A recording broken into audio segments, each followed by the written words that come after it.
അസ്സലാമു അലൈക്കും വറഹ്മത്തുള്ളാഹി വബറകാത്തു. ജീവിതത്തിൽ പല രീതിയിലുള്ള ശാരീരികമായ പ്രയാസങ്ങൾ കൊണ്ട് കഷ്ടപ്പെടുന്നവരാണ് നാം. നമ്മുടെ കാതുകൾക്ക് കുഴപ്പമുണ്ട്, നമ്മുടെ കണ്ണിന് കുഴപ്പമുണ്ട്, നമ്മുടെ നാവിന് കുഴപ്പമുണ്ട്, പലപ്പോഴും നമ്മുടെ മനോനില തന്നെ തെറ്റിപ്പോകാറുണ്ട്.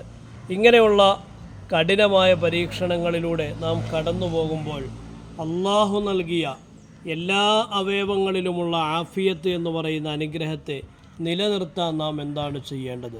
നബിയുടെ അടുക്കലേക്ക് ഒരു മനുഷ്യൻ വന്നിട്ട് പറഞ്ഞു, അള്ളാഹിൻ്റെ റസൂലെ, എനിക്ക് ഉപകാരപ്രദമായ ഒരു പ്രാർത്ഥന പഠിപ്പിച്ചു തരിക. നബി തങ്ങൾ ആ വന്ന മനുഷ്യനോട് പറഞ്ഞു, നീ ഇപ്രകാരം ദുആ ചെയ്യുക: അല്ലാഹുമ്മ ആഫിനി ഫീ സംഇ വ ബസ്വരി വ ലിസാനി വ ഖൽബി.